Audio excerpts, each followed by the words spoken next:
So I found out about this patch because I was going to log into the game and get my screenshots and stuff like that to upload my other video for today. And one of the devs put in a link to the patch in the Discord, and I hopped on it. And these changes are absolutely incredible. So I'm just going to go over them. I skimmed it really quickly, but I just want to give you guys my thoughts on it. I think this patch is going to be absolutely insane for the game. I am beyond excited. So I'm just going to address the cards. I'm not going to read all the stuff in between. So Domri, the boards now cost 1. I saw that coming from a mile away. There's just no way that they were going to stay 0 for the entire duration of the game's existence. I think that's a fantastic change. Chandra's definitely better than Domri now. Fight me. Let's see. Bo. What changed? It was a 3-2. What is it now? Lowered the charges. Okay, so it's a 1 less charge. I never really liked that card that much anyway, but I was never really a fan of Vivian, so I'm sorry for the Vivian players, but you know, it doesn't affect me personally very much. Okay, so I think this is these are really good changes for Angrith. Shipwrecker always seemed very underwhelming to me, having 1 power, so it won't even like trade against other 1 and 2 drops. So it's like, cool, you block it, you take 2, but then they lose a card. So they're basically trading a card, and you know, their turn 1 play for 2 damage, which is not great. And then, but Angrith's Death Rider is now a 4/3 instead of a 4/1, and it kept trample. This is a huge boon to Angrith, and I'm happy that he got it. I think he needed it. Let's see. Did they make it have 1 more charge here? Yeah, an extra charge on Axe of Vengeance, and Indomitable Strength costs 4. And I've been saying, I think I said that in one of my videos before, that Indomitable Strength should cost like 4. So I'm really glad that they did this. I don't know if it's enough, but I'm glad that they're pushing other class cards, right? I'm so happy about this Teferi fix, or buff, I should say. So after every 3rd trap you play, now you draw 2 cards. And I think that was kind of like, every time I ever played Teferi over Jace, it was like the card advantage Jace gets is just strictly better. And I don't understand why you basically would ever play Teferi over Jace in the first place. Now I think you have a reason to. And now the Teferi staff, you draft a trap and add it to your hand, and you don't just pull 1 out of your deck. I don't know how much I like that. It's probably more versatile for like the situations you're in, but I do like filtering your own deck out. But you're also drawing 2 cards now, so I have to see how I feel about the staff. And I really just need to see how powerful drafting a trap is versus getting the ones out of your deck, but it's probably really good. Ooh, I just thought about Figment. So that gives Figment another way of getting procced. So I take it back. I like this a lot now because that allows for Figment to be dropped very consistently on turn 2. That is super cool. They made Aura of Courage from 5 to 4. You know, it's whatever, you know. I get it. I think it needed an adjustment, but it's not, you know, game breaking. This, I am so excited about this section. So all the Titans now cost 6, and they're all 6/6s. I think this is insanely cool. The fact that Primeval Titan can come down a turn early and start doing the shenanigans for ramping is crazy. Inferno Titan is way more impactful 1 turn sooner with dealing 3 to a random enemy. So you could even play this maybe even like a control deck and start mopping up the board and hit him in the face. It's also a good aggressive card. Like, it makes Inferno Titan just really strong and pretty much anything red. Grave Titan always felt very underwhelming playing a 7-drop that made a 2/2, but 1 turn sooner definitely helps. The Frost Titan debut and attack, stun an enemy creature, helps you stabilize just that turn, like 1 whole turn sooner. So I think Frost Titan, Inferno Titan, and Primeval Titan are the main winners of this. Sun Titan and Grave Titan I still think are kind of underwhelming, but these 3 are absolutely fantastic now. Is that it? I thought there was more stuff. Maybe not. Wait, yeah. There was something else.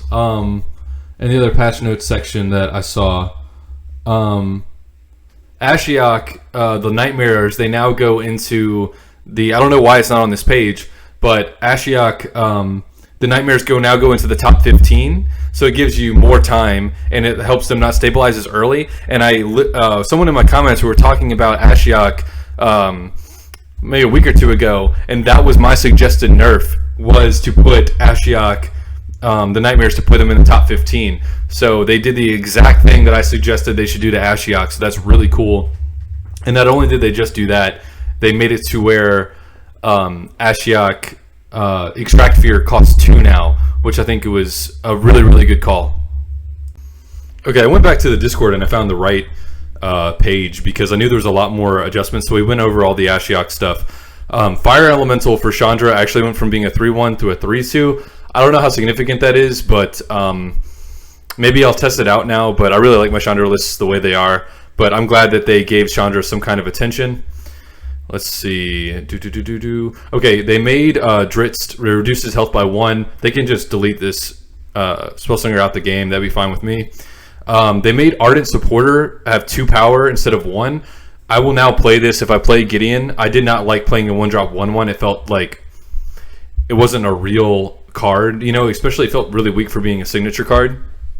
So the 2-1 I think is absolutely fantastic. I'm glad they did that. Stoneforge Blade now gives +2/0. This is huge, guys. That's huge, huge, huge. So now the stealth creatures are better in Nahiri. The flying creatures are better. I think it'll just help her close the gap. I'm really excited about that. I might actually play her on my channel now, or at least a couple times. Magma Opus became a 3-cost card, and while it doesn't count as much towards Elemental Mastery, I'm still glad that they did this, because I wasn't even running it because it just wasn't good enough, right? Like, it just wasn't impactful enough. And what this allows Raw to do is it has another, basically, creature it can play on turn 3 to block and deal with early aggression. So I'm really happy to see this. And Raw needs some more love. He got screwed. Been over this, been over this, been over this. Okay, Familiar gives a 1-mana discount now. This is not a nerf. This is not a nerf. Okay, this is a buff. I'll tell you why. Because whenever you play blue-white control, Day of Judgment now costs 6, not 5.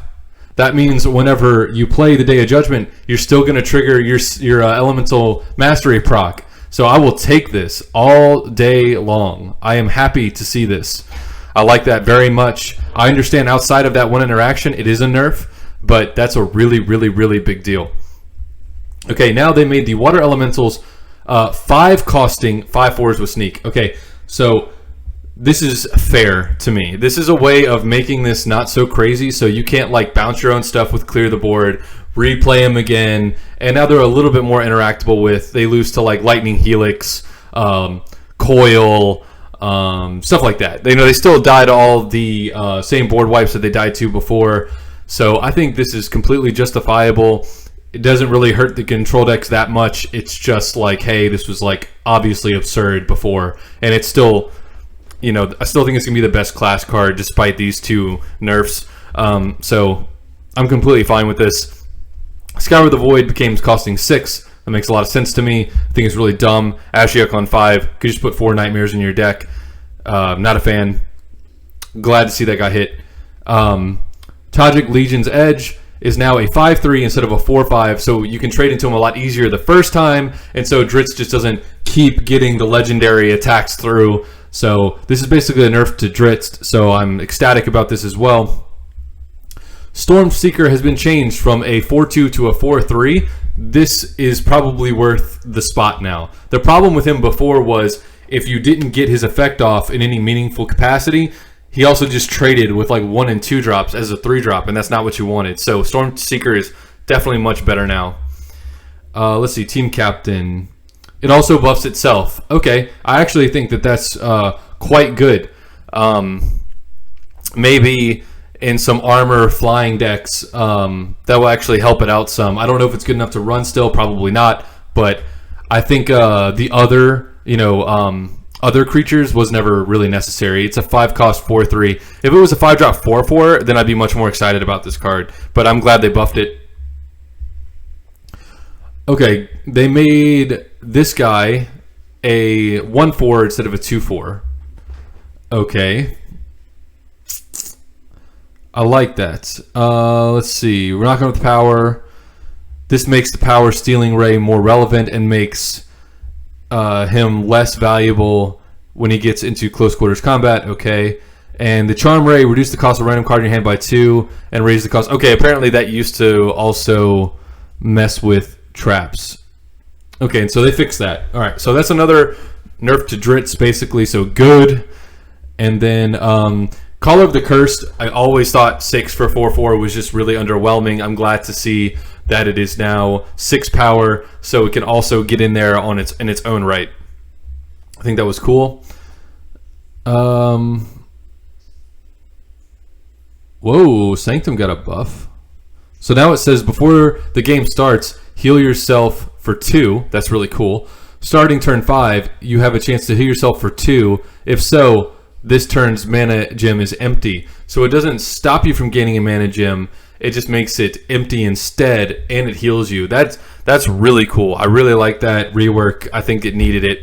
Bravo on that. Giant Growth, I knew this was coming one day. The +3/+3 was just absolutely insane for 2 mana. So now it's +3/+2, so you can trade into your stuff more easily. That's going to nerf my Gruul Chandra deck a little bit. So I'm a little sad about that, but this card definitely needed to be adjusted. Resilient Sphere. If your opponent plays a legendary card, counter it. It only costs 1 now. Hallelujah. Give me more stuff to kill Dritz with. You know, it just lets you play more cards in the same turn that you want to hold up the sphere. I like it very much. Pixie Trickster Flying debut, transform an enemy creature into a giant frog. So before it was a 1/2 flyer, so it made you feel like you're almost just playing like a really, really crappy removal spell. And now it's like you're playing a decent removal spell because it also can poke your opponent for 3 in the air. Big fan of this change. I like this very much. The Icing Death was never really used, and I think having a bigger stat line could justify more use in the future. Well, I think it will make most cuts in decks. I don't, but I'm glad it got a buff. It definitely needed one. Sadistic Mind Flayer. Let's see, it just made it a 4/4. Okay, give another friendly creature +4/+4 and destroy it at the end of the turn. Okay, yeah, so you're not basically playing a 4-cost thing to buff something temporary to lose it and then have an understated creature. At least the stats are even now. I could see it. I like that. Southpaw became a 6-cost 5/4 instead of a 5-mana 4/4. I like this. It'll stop Vraska from comboing off so early. Big fan of this change. Let's see. Okay, old Gnawbones. He was never getting any play. It made sense. Now he's got 1 more toughness, so he can stay around a little bit easier. I like that as well. And let's see. Okay, and the rest is just bug fixes that I'm not going to go over. So I am ecstatic to see all these changes. Bravo to the devs, whoever's in charge of this. This is absolutely amazing. I'm super excited for the upcoming 160 card set. These changes are all like really, really fantastic. I have absolutely nothing to complain about. They adjusted everything they needed to adjust. Just very well done. I hope you guys enjoyed the video, and I'll see you tomorrow.